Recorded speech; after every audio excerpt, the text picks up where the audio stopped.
क्या आपने कभी सोचा है कि श्मशान में सिर्फ मृत शरीर ही नहीं बल्कि अदृश्य शक्तियां भी वास करती है। आज हम आपको ले चलेंगे एक ऐसे तांत्रिक के सफर पर जिसने श्मशान की डाकिनी से एक खतरनाक सौदा किया, जहां मौत सिर्फ एक पड़ाव है और उसके बाद शुरू होती है एक रहस्यमयी दुनिया। स्वागत है आपका वैराग्य ज्ञान चैनल पर, जहां हम आपको ले जाते हैं तंत्र मंत्र और रहस्यों की गहरी दुनिया में। तो आइए सुनते हैं एक ऐसी कहानी जो आपके रोंगटे खड़े कर देगी। क्या आप तैयार हैं? वह श्मशान डाकिनी। श्मशान के अपने कायदे कानून होते हैं। जिस तरह मनुष्य समाज के अपने आदर्श और नैतिकता के मापदंड होते हैं, उसी प्रकार श्मशानी शक्तियों भी अपने मानदंडों की परिधि में रहती है।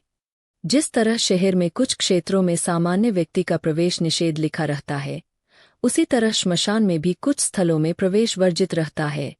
शहर की सड़कों पर चलने वाला यदि बाएं चलने के नियम को नहीं जानता और अपना वाहन दाएं बाएं चलाएगा तो दुर्घटना निश्चित होगी।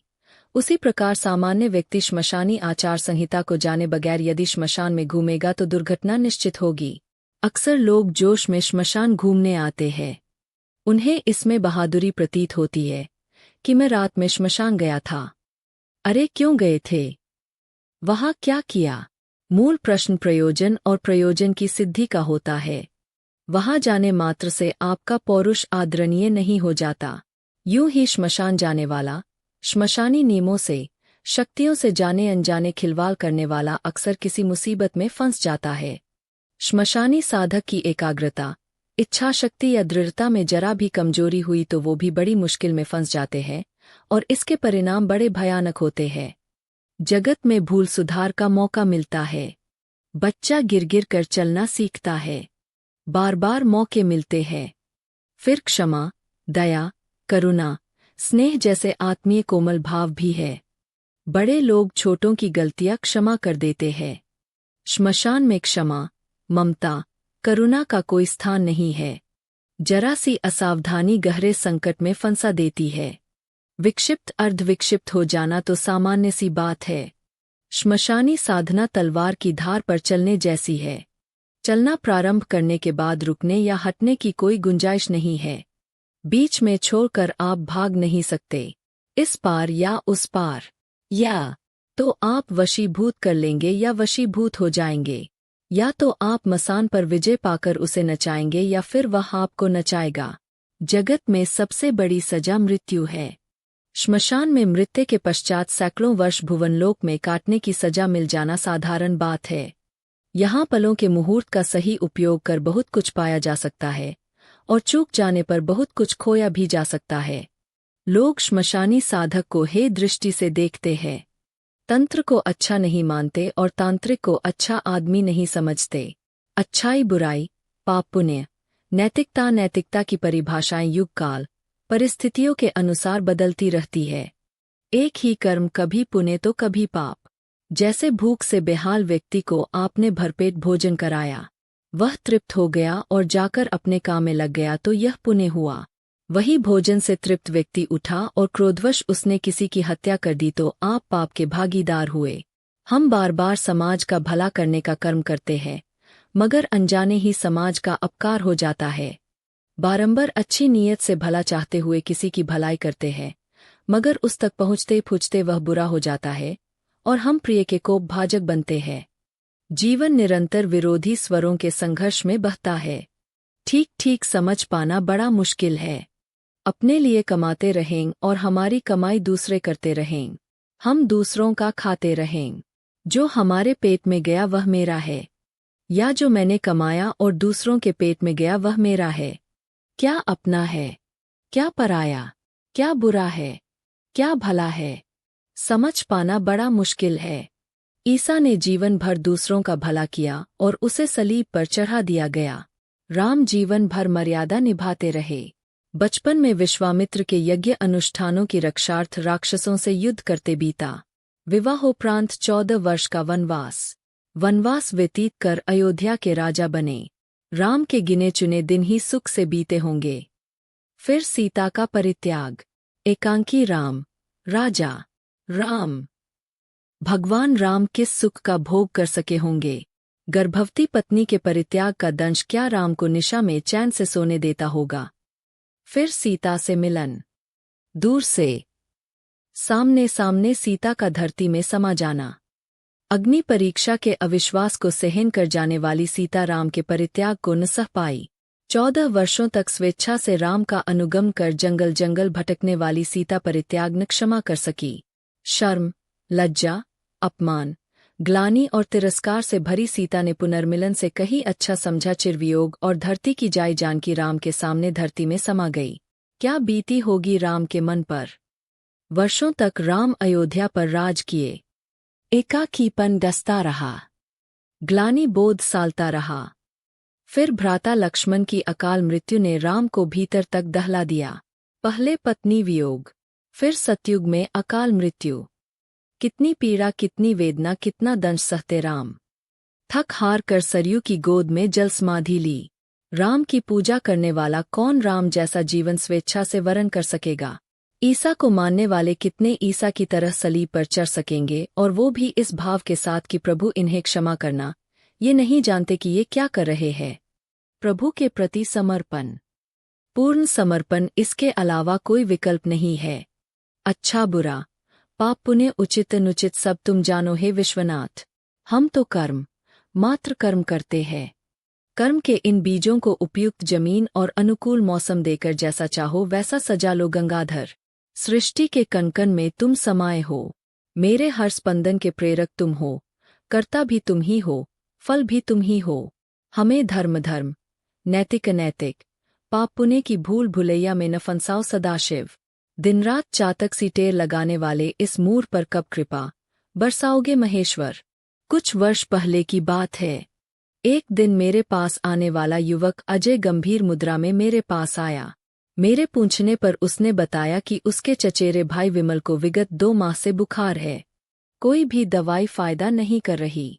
एलोपैथी, होम्योपैथी, वैद्य की सब तरह के इलाज कर डाले मगर बुखार उतरा नहीं।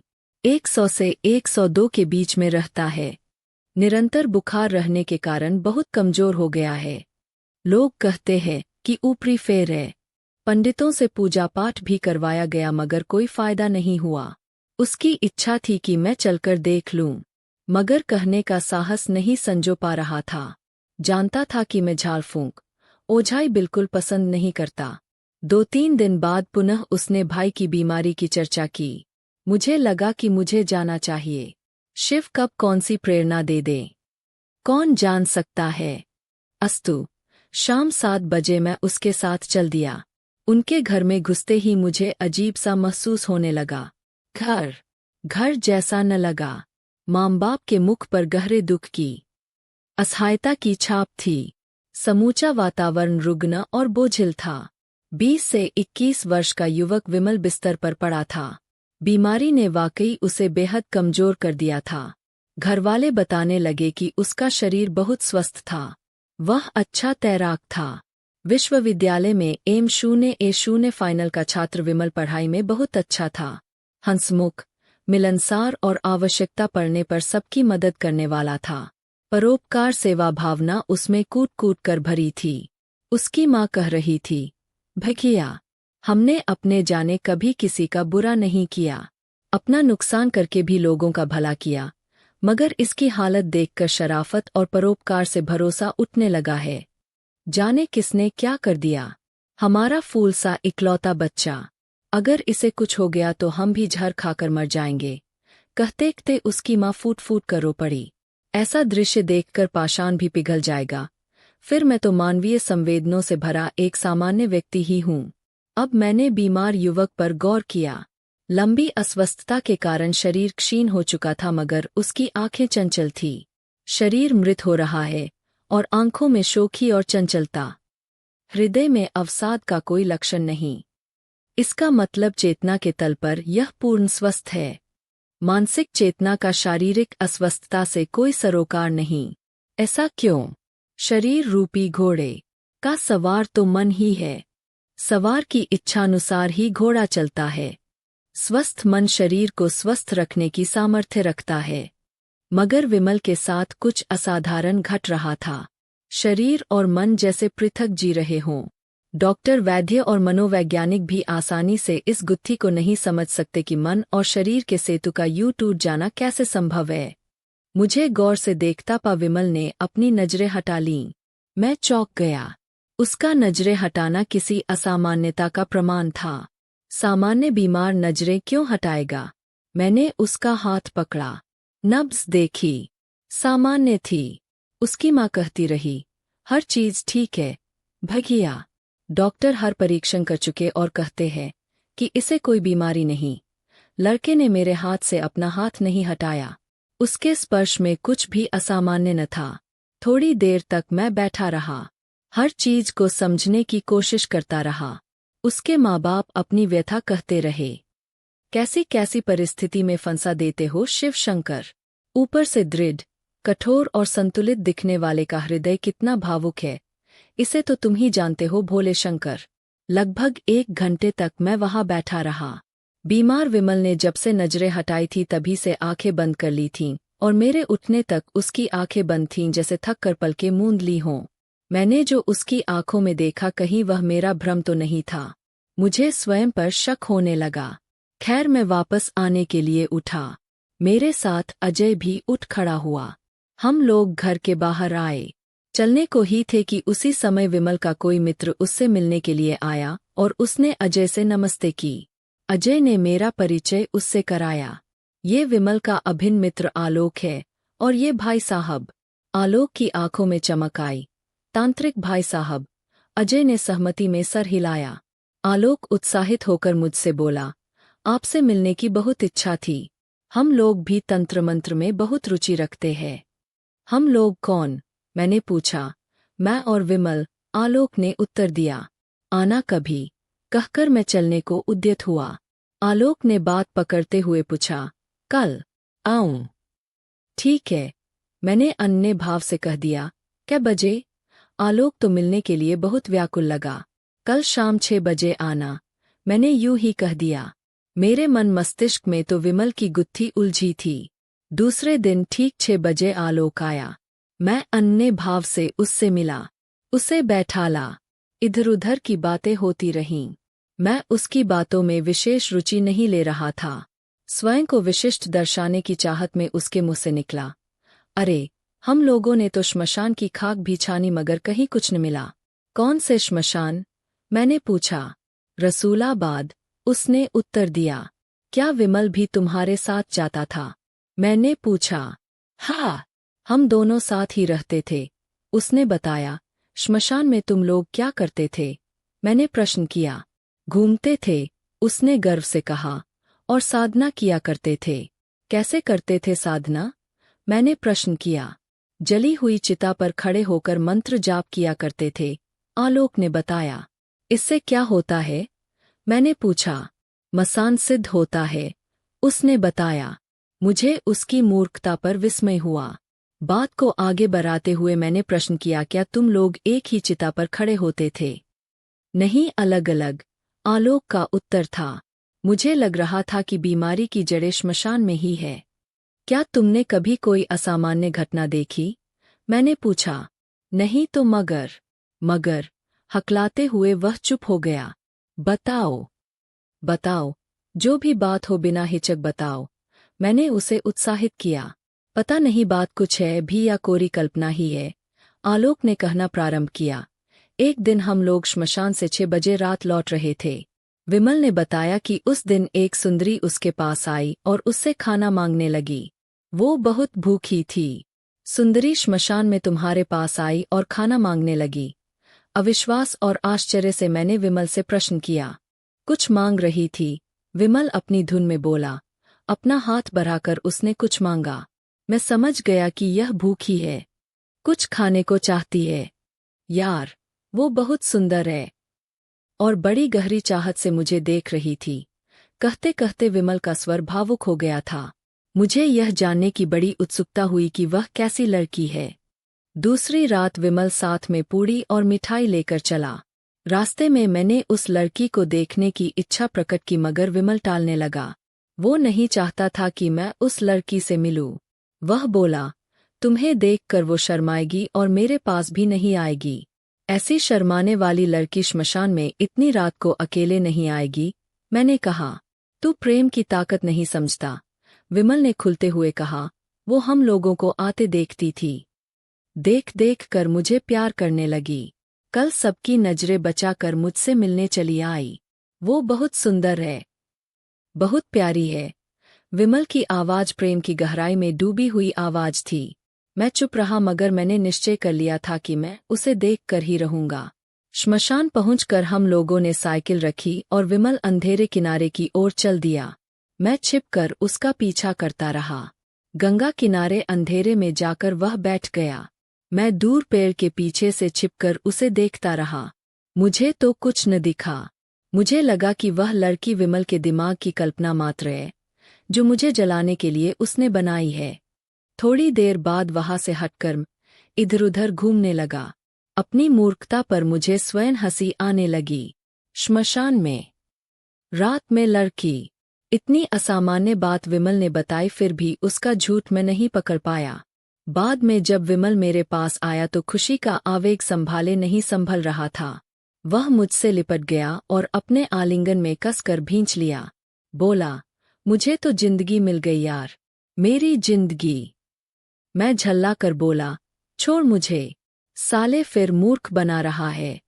अबे, श्मशान में लड़की, तू ऐसी गप हाँक जो थोड़ी सी सच तो लगे। विमल पर मेरी बातों का कोई असर न पड़ा। उसने मुझे तो छोड़ दिया, मगर अपने आप में डूब गया। वह मुझे बहुत चाहती है, इतनी सुंदर, इतना प्यार। जिंदगी कितनी खूबसूरत हो सकती है, आज मैंने जाना। अबे ओ नाटकबाज, मैं जोर से चिल्लाया। मैं पेड़ के पीछे छिपकर देख रहा था।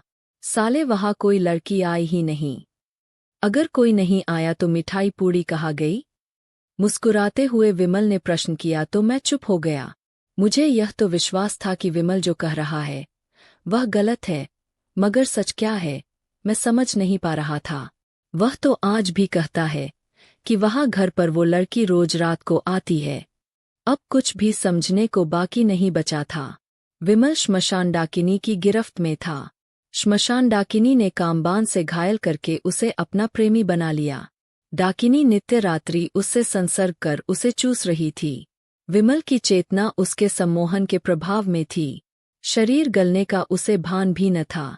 वह तो अपनी प्रियतमा के अंकपाश में गहरी तृप्ति का रसास्वादन कर रहा था। मृत्यु की सन्निकटता का उसे एहसास ही न था। मृत्यु तो स्थूल शरीर के नाश होने को कहते हैं, सूक्ष्म शरीर तो मरता नहीं। विमल वर्तमान में ही सूक्ष्म शरीर के तल पर जी रहा था, भोग रहा था। इसका मतलब वह मृत्यु के बाद की स्थिति यानी शरीर के नाश की स्थिति में ही जी रहा था। डाकिनी नित्य उसकी कोशिकाएं और रक्त पी रही थी। धीरे धीरे वह उसके स्थूल शरीर को निर्जीव कर रही थी। स्थूल शरीर समाप्त होने के बाद विमल को वह अपने लोक में अपने पास खींच लेना चाहती थी। विमल इसके लिए पूर्णतया तैयार था। मिलन तो उसके प्रेम की सफलता थी। यह डाकिनी की जीती बाजी थी। उसके गहरे सम्मोहन और निरंतर मिलन ने विमल की चेतना पर पूर्ण कब्जा पा लिया था। ग्रास उसके मुंह में था, बस निगलने की ही देर थी। मैंने आलोक को विदा कर दिया। उसके जाने के बाद मैं विचार करता रहा, दिव्य भाव में प्रवेश करने के बाद पशुभाव की ये क्रियाएं मैं कैसे करूं? चिड़िया मारने के लिए तोप तो नहीं चलाई जाएगी। फिर हर घटना किसी नियम से ही संचालित हो रही है। डाकिनी के मुंह में गए ग्रास को खींचना क्या उचित होगा? अजय को मुझ पर बहुत विश्वास था। मैंने सारी घटना उसे बताई और कहा कि अब संभावना नहीं के बराबर है। फिर भी वह जोर देने लगा कि माँ बाप का इकलौता लड़का है, चला जाएगा तो वे किसके सहारे जिएंगे। अजय की कातरता ने मुझे विचलित कर दिया। मैंने पशुभाव के सिद्ध गौतम को अपने साथ लिया। कामाख्या का साधक गौतम मुखर्जी उन दिनों मेरे सानिध्य में था। उससे सारी बात बताई। हम लोगों ने शनिवार की रात चुनी। अजय से भी शनिवार रात 6 बजे घर आने को कह दिया था। शनिवार रात 6:30 बजे हम लोग घर से निकले। विमल के घर में घुसते ही हमें डाकिनी भागती हुई नजर आई।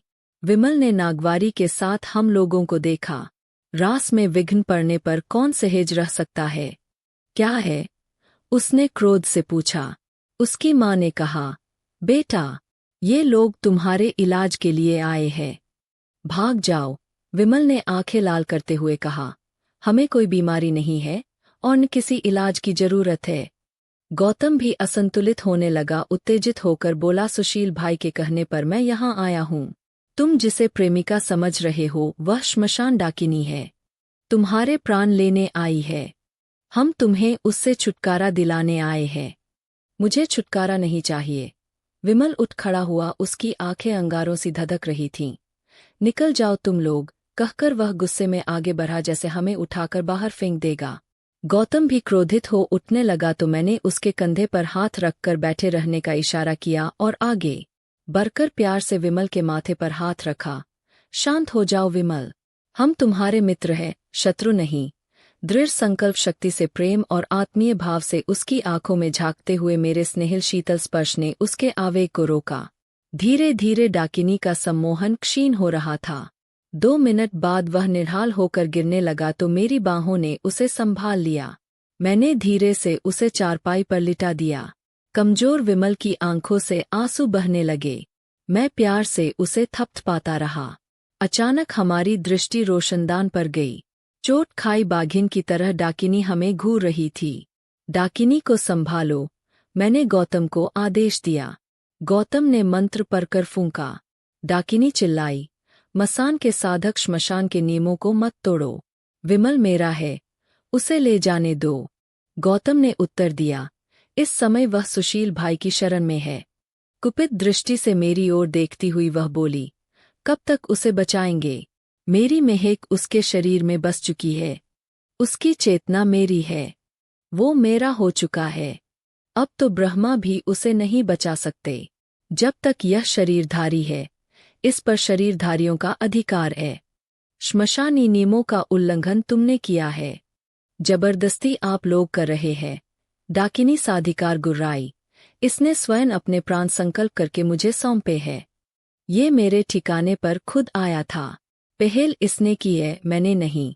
गौतम ने प्रश्नवाचक दृष्टि से मेरी ओर देखा। मैं प्रेम स्नेह करके विमल को शक्ति देने का प्रयास कर रहा था। गौतम से कहा, इसे भगाओ। गौतम ने मंत्र पढ़कर उसे भगा दिया। विमल सो गया।